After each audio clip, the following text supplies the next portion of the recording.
पवित्र आत्मा की उपस्थिति में आराधना करना। देखिए, पवित्र आत्मा हमें इसलिए नहीं दिया जाता। When God appoints you, He also anoints you.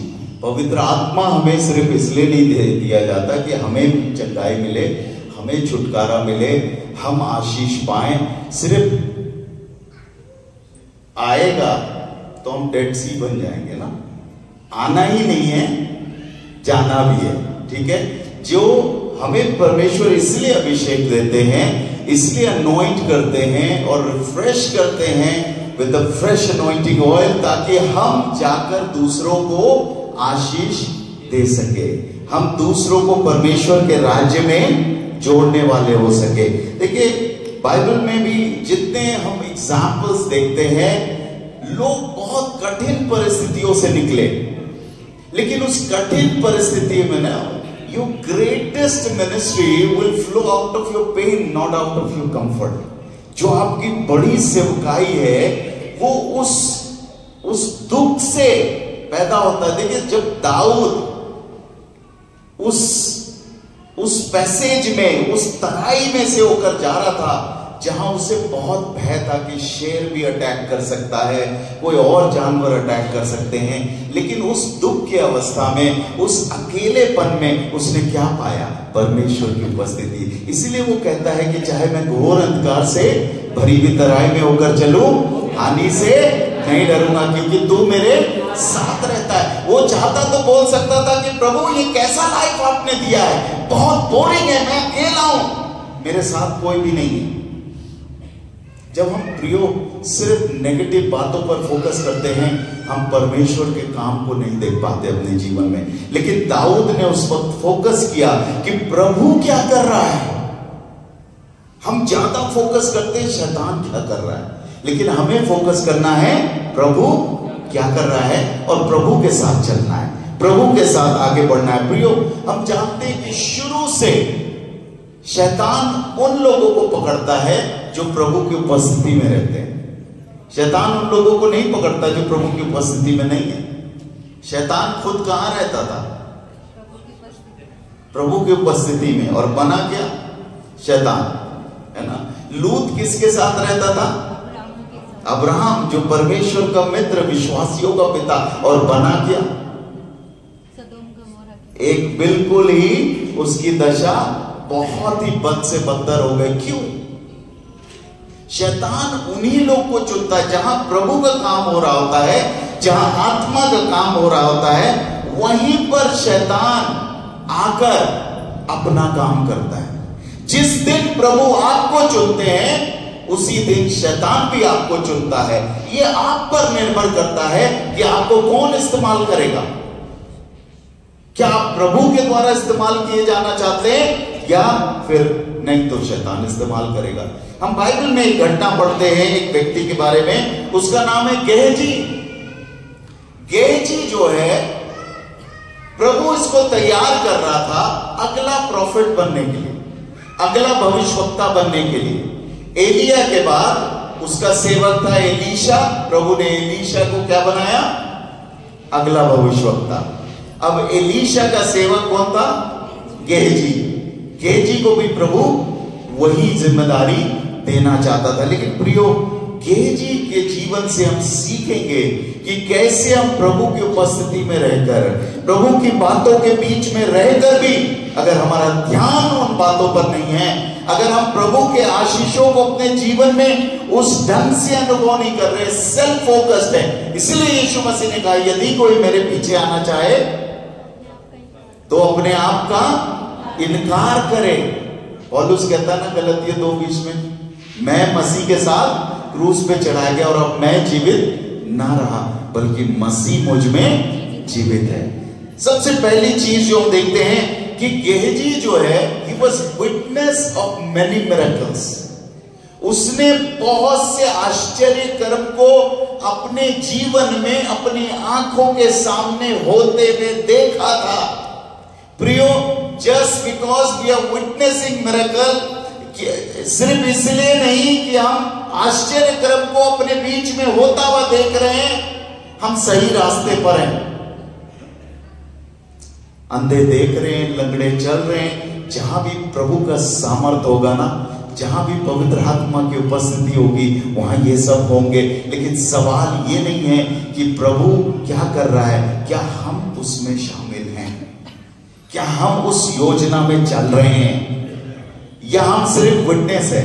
अरे इसको चंगाई मिल गई, उसको भी चंगाई मिल गई, उसको छुटकारा मिल गया, इसको छुटकारा मिल गया, और हम यही सोचते रहते व्हाट अबाउट मी, मेरे बारे में क्या, क्योंकि मेरा मैं अभी तक मरा नहीं है ना। जैसे हम दूसरा राजा उसके 4 अध्याय में पढ़ते हैं कि उसमें एक जहरीला खाना जो है वो तैयार हो गया था, और जब लोगों ने खाया तो वो कहने लगे ये तो जहर है।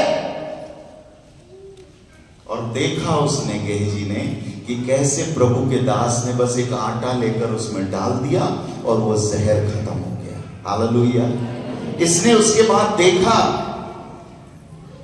कि थोड़े से रोटियों में, 20 रोटियों में 100 लोगों को खाना खिलाया। 20 रोटी में 100 लोग खाना खा सकते हैं? खा लेंगे? नहीं खा सकते, ठीक, क्योंकि एक रोटी के 5 टुकड़े करने पड़ेंगे। लेकिन उसने देखा कि कैसे प्रभु के दास के साथ प्रभु था, और प्रभु ने यह आश्चर्य कर्म किया, और वो 20 रोटी में 100 से ज्यादा लोगों ने खाया और पेट भर के खाया। तो इसने बहुत सारे मिरेकल अपने जीवन में देखे।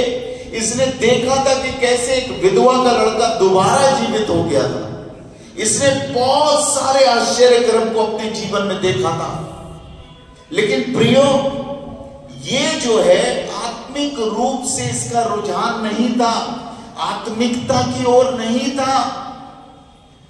ये केवल कुछ लोग, क्या होता है जब प्रभु काम कर रहे होते हैं तो वो बस देख रहे होते हैं कि क्या हो रहा है ना। प्रभु ने आपको फैन बनने के लिए नहीं बुलाया। बहुत से लोग प्रभु के फैन बनना चाहते हैं, प्रभु के दासों के फैन बनना चाहते हैं। प्रभु ने आपको चेला बनने के लिए बुलाया, डिसाइपल बनने के लिए बुलाया, यीशु मसीह के पीछे चलने के लिए बुलाया, यीशु मसीह के साथ क्रूस उठाकर चलने के लिए बुलाया है। प्रभु ने आपको फैन बनने के लिए नहीं कि वाह ये हो रहा है, अरे वाह ये हो रहा है। प्रभु ने इसलिए बुलाया कि हम क्रूस उठाकर यीशु मसीह के पीछे चल पाए। लेकिन कुछ लोग सिर्फ इन बातों को देखते हैं और वंचित रह जाते हैं प्रभु जो उसके जीवन में काम करने वाला है। प्रभु हमारे जीवन में बहुत से काम करना चाहता है प्रियो। खुद बचना काफी नहीं है, क्या करना है? औरों को बचाना है। सिर्फ बोलते हैं, गाते हैं या करते हैं, है ना। हमें सोचना है अपने जीवन में कि क्या हम भी विटनेस बन के बैठे हुए हैं या विटनेस कर रहे हैं, है ना।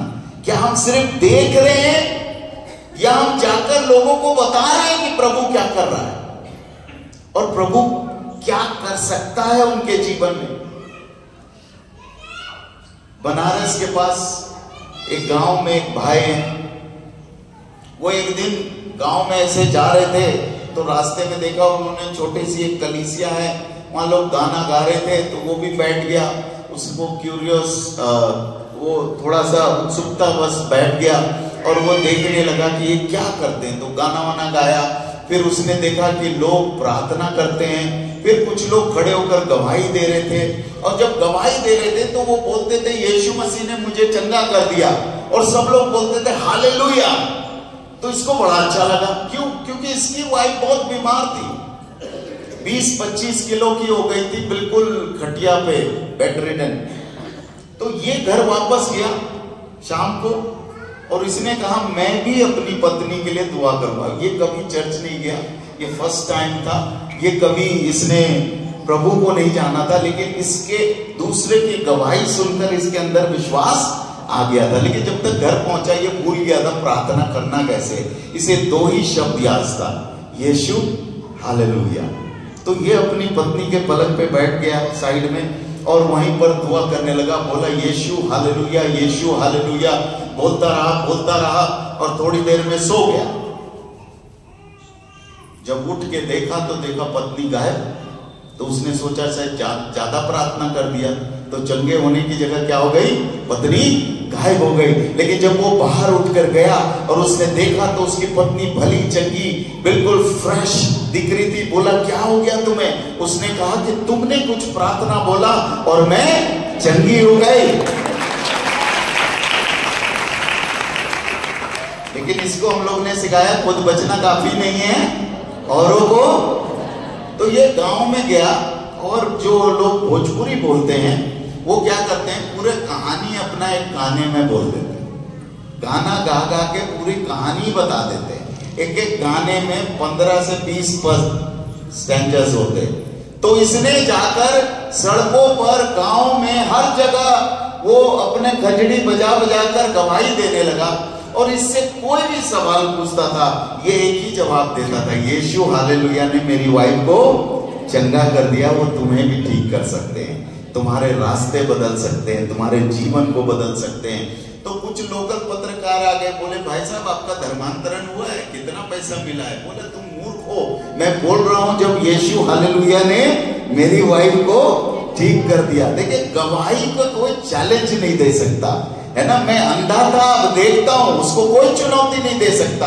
बाकी आप कुछ भी बोल लीजिए, लोग आपसे झगड़ा करेंगे, आपको बातें करेंगे। और आज उस भाई ने जो अनपढ़ था, प्रभु ने उसे बाइबल पढ़ना सिखाया और आज उसने 90 से ज्यादा गांव में कलीसिया शुरू किया। खुद बचना काफी, औरों को बचाना कैसे ये संभव? जब पवित्र आत्मा तुम पर आएगा तो तुम सामर्थ पाओगे और यरूशलेम, यहूदिया, सामरिया और पृथ्वी के छोर तक क्या होगे, मेरे गवाह ठहरोगे। कहां लिखा है? प्रेरितों के काम 1:8, ठीक। प्रेरितों के काम 1:8 में लिखा है। तो ये प्रभु ने एक पैटर्न दिया है कि पहले यरूशलेम, फिर यहूदिया, फिर सामरिया, फिर पृथ्वी के छोर तक। लेकिन यरूशलेम की कलीसिया में क्या हुआ? यरूशलेम की कलीसिया में बहुत ज्यादा काम होने लगा, तो वो भूल गई यरूशलेम के बाद यहूदिया भी जाना है, सामरिया भी जाना है और पृथ्वी के। तो जब प्रेरितों के काम 1:8 नहीं मानेंगे तो 8:1 हो जाएगा। क्या लिखा है 8:1? पढ़िए, प्रेरितों के काम 8:1। उसी दिन यरूशलेम की कलीसिया पर बड़ा उपद्रव आरंभ हुआ और प्रेरितों को छोड़ सबके सब यहूदिया और सामरिया देशों में तितर बितर हो गए ना। देखिए आप नहीं मानेंगे तो कौन करेगा? प्रभु कर देंगे, ठीक है। तो खुद बचना काफी नहीं है, औरों को बचाना होगा। तो यहां पर सिर्फ यरूशलेम में रहना काफी नहीं है। बचपन में कितने लोगों ने पानी में पत्थर मारा है? नदी या ऐसे जगहों पर पत्थर मारा है ना। बाकी लोग ऐसे देख रहे, कभी नहीं मारा, आपने भी मारा होगा। जैसे पानी देखते हैं हम पहले बार क्या करना चाहते हैं? पत्थर मारना चाहते हैं। जब पत्थर मारते हैं तो क्या होता है? एक छोटा सा तरंग, उसके बाद बड़ा, फिर बड़ा, फिर बड़ा, और थोड़े समय में उस पूरे जो पौंड है, तालाब है, उसको भर देते हैं। परमेश्वर का काम ऐसे ही है। एक जगह शुरू होता है यरूशलेम में, लेकिन यहूदिया, सामरिया और पृथ्वी के छोर तक पहुंच जाता है। जो काम 2000 साल पहले यरूशलेम में शुरू हुआ, आज वो यहां तक पहुंच गया है। और अगर हम तैयार रहे, हम गेहजी के समान नहीं हुए, तो आज आने वाले समय में बहुत जगहों तक ये सुसमाचार पहुंच जाएगा। हालेलुया। हम लोग तैयार हैं, तो गेहजी के समान हमें नहीं बनना है। दूसरी बात ये क्या कर रहा था? ये गेहजी वॉज नॉट स्पिरिचुअली इंक्लाइंड। ये इसका रुझान आत्मिक चीजों के प्रति नहीं था। बाइबल में लिखा है 2 राजा 4 अध्याय, और जब हम 26-27 पढ़ते हैं, वहां पर देखते हैं एक महिला जिसका बेटा मर गया था, वो बहुत दुखी थी और वो प्रभु के दास के चरणों में आकर लिपट जाती है, क्योंकि उसके अंदर वेदना है, तकलीफ है।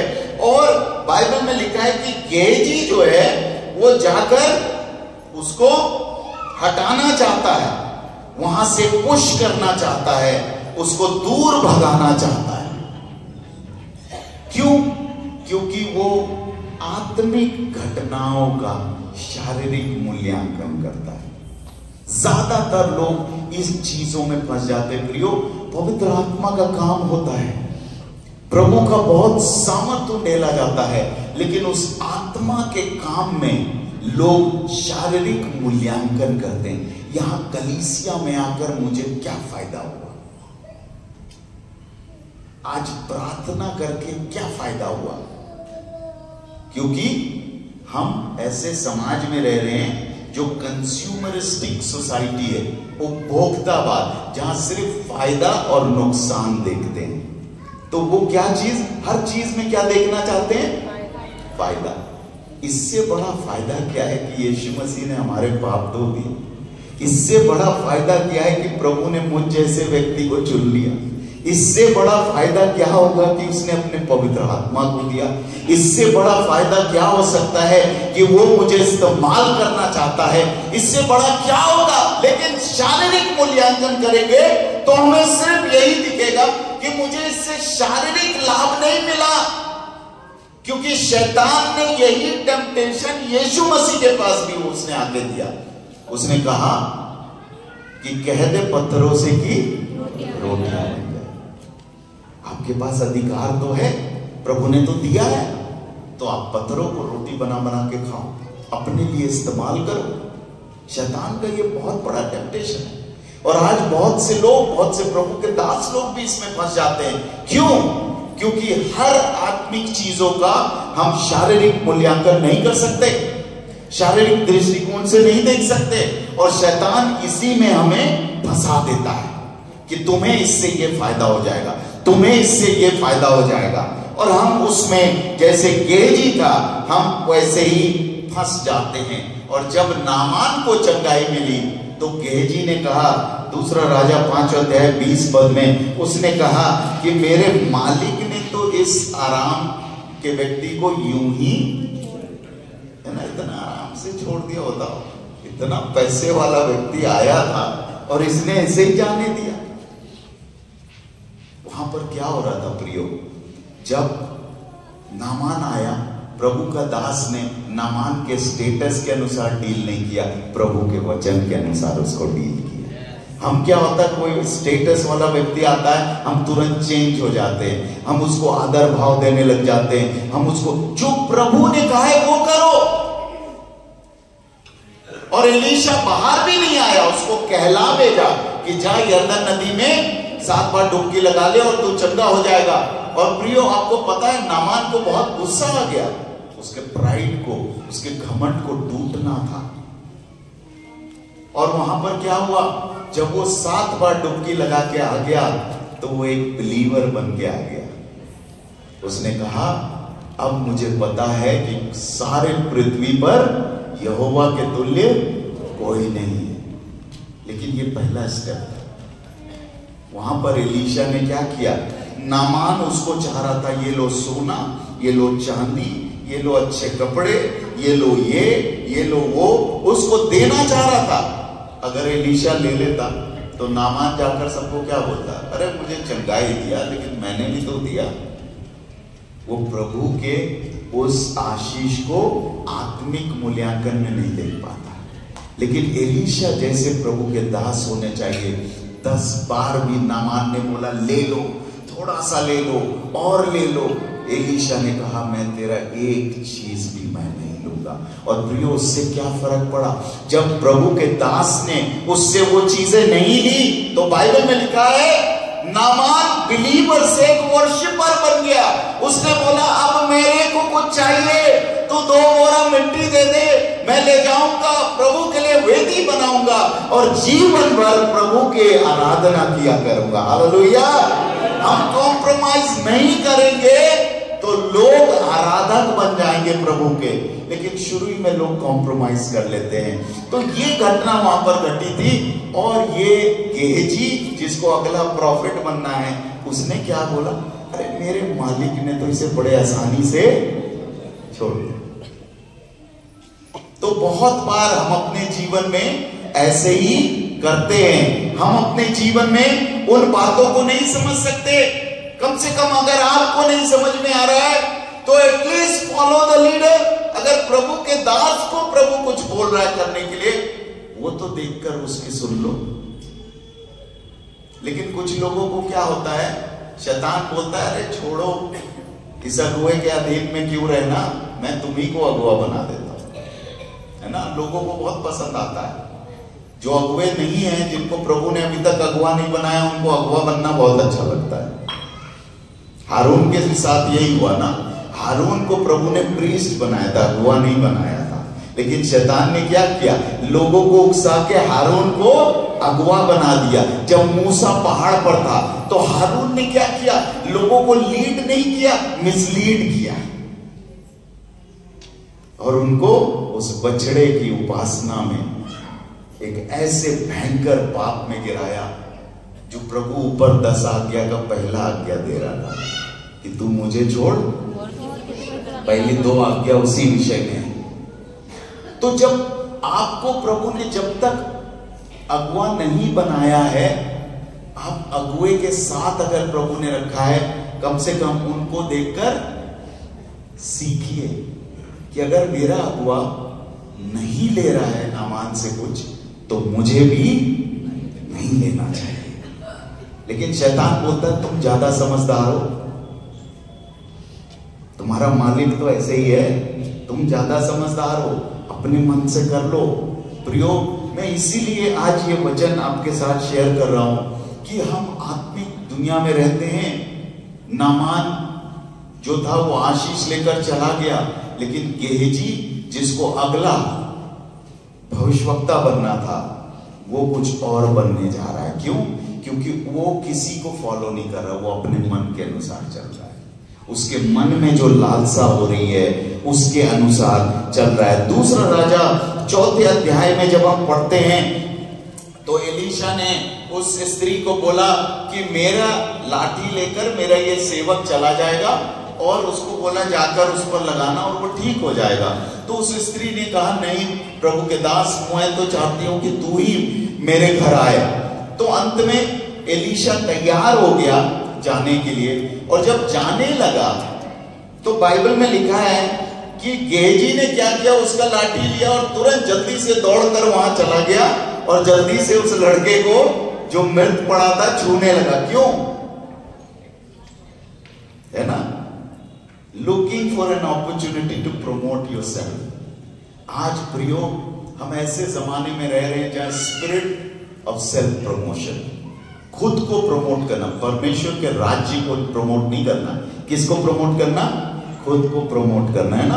हम अपने फोटो डाल डाल के फेसबुक, इंस्टाग्राम, ये सब पर डाल डाल के देखते कितने लोगों ने लाइक किया, ना। इतना हम फेमस हैं कि नहीं है, क्या हमारे को बहुत लोग पसंद करते हैं कि नहीं। सेल्फ प्रमोशन, खुद को प्रमोट कर रहे हैं। यहां पर गेहजी क्या सोच रहा था, अगर मेरे द्वारा चंगे हो गए ना तो ये स्त्री मेरे पास भी आकर ऐसे ही रिक्वेस्ट करेगी, ये मेरे से भी ऐसे ही पूछेगी। प्रियो, कई बार हमारे जीवन में ऐसे ही टेम्पटेशन शैतान देता है। जब प्रभु का दास एलीशा जा रहा है तो उसके साथ जाओ। प्रियो, देयर इज अ टाइम, एक समय हर चीज के लिए है। जब प्रभु ने यूसुफ को जेल में रखा था तो वो जेल में ही था। जब पोतीफर के घर में था तो वो पोतीफर के घर में सेवा कर रहा था। लेकिन एक समय आया जब प्रभु ने उसको प्रधानमंत्री बनाया। वैसे ही हमारे आत्मिक जर्नी में जब प्रभु जो हमें रखता है, हमें वो रहना चाहिए, क्योंकि प्रभु उसमें कुछ सिखा रहा होता है। और उसके बाद समय आएगा तो प्रभु खुद हमें प्रमोट करेगा। लेकिन कई लोग खुद प्रमोट करना चाहते हैं अपने को। प्रभु तो कर नहीं रहा, चलो मैं खुद ही कर लूं अपने आप को, है ना। प्रार्थना करते करते थक गए। किसी ने बोला 40 दिन उपवास रखो ठीक हो जाएगा, 40 दिन रख दिया, 41वें दिन तो खुद कर लिया, क्योंकि 40 दिन में कोई आंसर नहीं मिला। बाइबल में लिखा है जो यहोवा की बाट जोते हैं वो नया बल प्राप्त करते जाएंगे। लेकिन ऐसे लोग जो होते हैं गेहजी के जैसे, ये अपने को प्रमोट करने का अपॉर्चुनिटी ढूंढते हैं। ये इंतजार नहीं कर सकते कि प्रभु मुझे एक दिन प्रमोट करेगा, प्रभु मुझे एक दिन अगुआ तैयार करेगा, प्रभु एक दिन मुझे बनाएगा।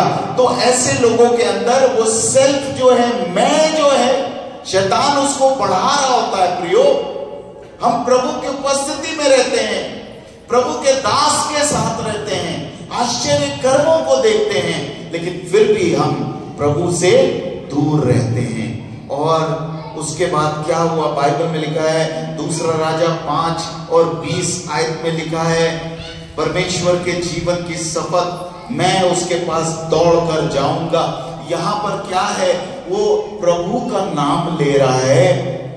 किस चीज को पाने के लिए? पैसे को पाने के लिए।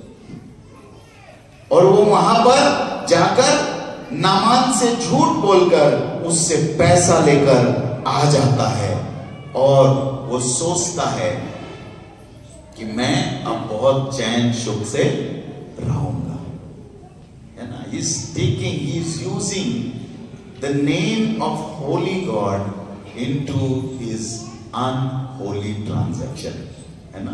जो गलत कमाई कर रहा है उसमें प्रभु का नाम ले रहा है। हम बहुत से लोगों को आज देखते हैं मसीह दुनिया में जो करप्शन में है, जो करप्ट है, और वो भी खड़े होकर बोलते प्रभु ने मुझे ये दे दिया, प्रभु ने मुझे एक नया कार दिया।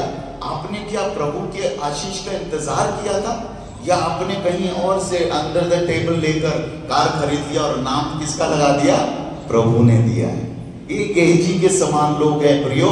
आप प्रभु की उपस्थिति में रहते हुए भी प्रभु के उस बुलाहट में नहीं हो पाएंगे। क्यों? क्योंकि हमारा मन कहीं और है। इसीलिए हम अपने जीवन में झांके, सोचें, देखें, क्योंकि आत्मिकता, spirituality can not be inherited naturally. वो स्वाभाविक रूप से आत्मिक जीवन नहीं आता। आत्मिक जीवन आत्मिक तरीके से आता है। के टीचिंग को सुनते हुए भी हम प्रभु से दूर चलते जा रहे हैं। क्या हम तैयार हैं प्रभु के साथ रहने के लिए? क्या हम तैयार हैं उस दुख की वादी, उस मौत की वादी में भी चलने के लिए, क्योंकि ये जानते हैं कि प्रभु मेरे साथ है? क्या हम तैयार हैं वैसे लड़ाई को लड़ने के लिए जिसके लिए हमें ट्रेनिंग नहीं मिला है? जब दाऊद को गोलियत को लड़ने भेजा गया, उसके पास ट्रेनिंग नहीं था, लेकिन बाइबल में लिखा है कि उसने जो ट्रेनिंग प्रभु ने उसे पहले दिया था, वो गोफन चलाने का, उसी से उसने गोलियत को मार गिराया। ना तो बल से, ना शक्ति से, पर मेरी आत्मा के द्वारा ये पहाड़ टल जाएगा। प्रियो, हम सोचते हैं कि प्रभु केवल यही चीज कर दे तो मैं फिर प्रभु के पीछे चलूंगा, लेकिन प्रभु कहता है मेरे पीछे चल और मैं तुझे ऐसी बड़ी बड़ी बातें बताऊंगा और दिखाऊंगा जिसे तू जानता भी नहीं है। प्रभु हमारे जीवन के द्वारा बहुत चीज करना चाहता है। ये तो शैतान का कंडीशन होता है कि अगर तू परमेश्वर का पुत्र है तो पत्थर को रोटी बना के दिखा, अगर तू परमेश्वर का पुत्र है तो अपने आप को यहां से गिरा के दिखा। ये शैतान है जो कंडीशनल उसमें प्रभु के पास आता है। लेकिन प्रभु ने क्या कहा? अपने आप का इनकार करके मेरे पीछे आओ। प्रियो, प्रभु हमें सब कुछ देना चाहता है, लेकिन शैतान हमारे मन में शक लाकर, लालच लाकर, भौतिक चीजों के पीछे भागने को हमारे जीवन का आधार बनाकर हमारे जीवन में सब प्रकार की बुरी बातें लाता है। आज प्रभु हमसे कहना चाहते हैं कि क्या हम प्रभु की उपस्थिति में जब आते हैं तो क्या हम सच में प्रभु की ओर मन लगाते हैं, या हमारे मन में ये है कि बस ये वाला ठीक हो जाए, बस काम हो जाए। शैतान ने हमें कंज्यूमर बना दिया है चेले बनाने की जगह। पैर दर्द ठीक हो गया पादरी साहब, अब सिर दर्द के लिए दुआ कर दीजिए। सिर दर्द ठीक हो गया, पीठ दर्द के लिए दुआ कर दीजिए। पीठ दर्द ठीक हो गया, मेरे बेटी की शादी के लिए दुआ कर दीजिए।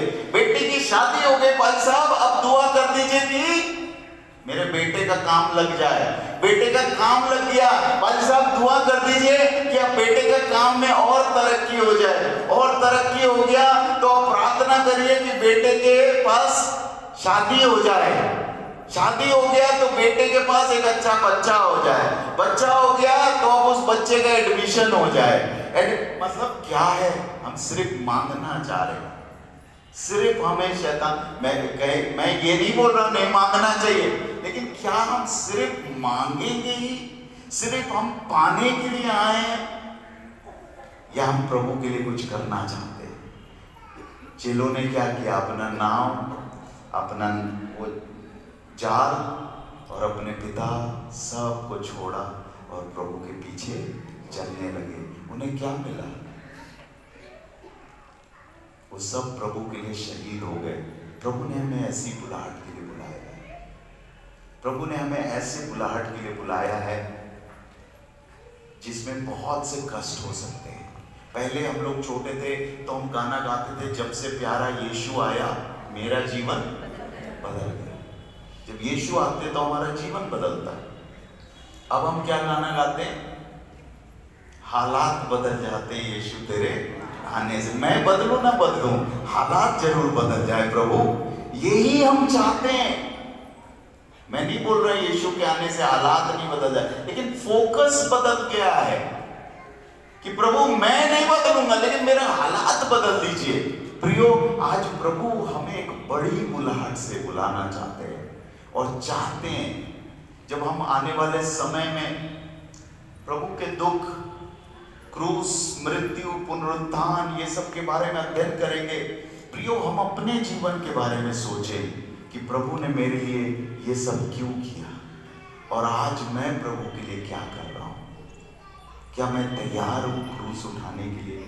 क्या मैं तैयार हूं लोगों को बताने के लिए? सामरी स्त्री थी जो कुछ भी नहीं जानती थी, लेकिन जब जान लिया ये यीशु है, बाइबल में लिखा अपना घड़ा वहीं पर छोड़ दिया और पूरे नगर को इकट्ठा कर लिया यीशु के सामने। प्रियो, अगर हम तैयार हैं प्रभु के लिए करने के लिए, हमारे पास कोई बहाना नहीं है। नहीं तो शैतान इसी वेब में आपको फंसाया रहेगा, पैर दर्द के बाद सिर दर्द, सिर दर्द के बाद हाथ दर्द। आप ऐसा कहिए, पैर दर्द हो या सिर दर्द हो, मैं प्रभु के सेवा करने से पीछे हटने वाला नहीं है, चाहे कैसी भी मुसीबत आ जाए। पौलुस क्या कहता है? जोखिम, उपद्रव, नंगाई, तलवार, ये सब में हम जयवंत से भी बढ़कर हैं। ये सब आएगा।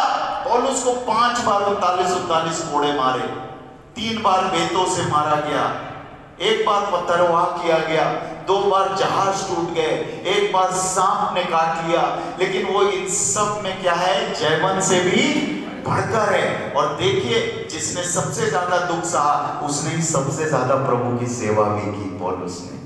पौलुस ने कितनी कलीसियाओं का स्थापना किया।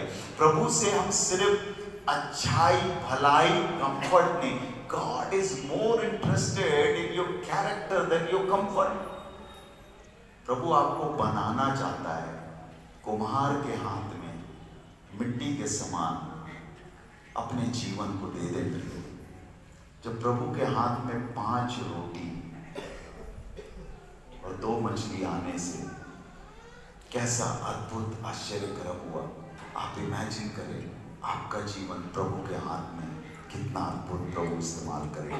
आइए हम अपनी आंखों को बंद करें और हम प्रार्थना करें और प्रभु के आगे सरेंडर करें और कहें प्रभु से कि प्रभु, आज मैं आपकी उपस्थिति में इसलिए उपस्थित नहीं हूँ कि मुझे कुछ चाहिए। प्रभु, आज मैं इसलिए उपस्थित हूँ क्योंकि मैं अपना जीवन सरेंडर करना, समर्पण करना चाहता हूँ प्रभु, तेरी सेवा के लिए, तेरे तेरे तेरे भवन में काम करने के लिए। प्रभु, तू जहां जहां बोलेगा मैं वहां वहां जाकर तेरी सेवा करने के लिए तैयार हूं। प्रभु, मुझे कोई चीज का डर नहीं है, मुझे किसी चीज की चिंता नहीं है, मुझे चंगाई मिले ना मिले, मुझे छुटकारा मिले ना मिले, प्रभु मैं तैयार हूं तेरे काम को करने के लिए। जब 5 रोटी को लेकर आप 5000 लोगों को आशीष दे सकते हैं, तो प्रभु मेरे जीवन को लेकर आप बहुत से लोगों को आशीष दे सकते हैं। प्रभु, मेरा जीवन कुछ नहीं है, मेरे पास आज उस छोटे बच्चे के समान केवल 5 रोटी है, लेकिन प्रभु मैं वो आपको देना चाहता हूं। मेरे पास आज उस विधवा के समान थोड़ा सा आटा और थोड़ा सा तेल है। लॉर्ड, प्रभु मेरे पास I have nothing to offer, मेरे पास देने के लिए कुछ नहीं है, लेकिन मैं चाहता हूं प्रभु जो मेरे पास नथिंग है वो भी मैं आपको देना चाहता हूँ। प्रभु आप इसे लें और इस्तेमाल करें। अपने मुंह खोलकर प्रभु से 2 मिनट हम प्रार्थना करें, प्रभु के आगे समर्पण करें। सब लोग प्रार्थना करें और प्रभु से कहें ये समर्पण की प्रार्थना कि प्रभु मेरे जीवन को ले और इस्तेमाल कर। प्रभु मेरे जीवन को ले और इस्तेमाल कर देगा परमेश्वर। अंधकार के बंधन तोड़ने के लिए, प्रभु के अद्भुत काम करने के लिए, इस देश में फसल काटने के लिए प्रभु मैं तैयार हूं, मैं जाने के लिए तैयार हूं पिता। हालेलुया। पिता परमेश्वर धन्यवाद के साथ तेरे अनुग्रह के सिंहासन पे आते हैं और चाहते हैं कि प्रभु अपनी सेना को तैयार कर। आने वाले समय में प्रभु बहुत से लोग एक समर्पण का जीवन बिताने वाले हो सके, ताकि प्रभु इस पूरे क्षेत्र से, प्रभु इस देश से प्रभु अंधकार के सामर्थ ढा दिए जाए, शैतान के तमाम चाले निकम्मी ठहरे।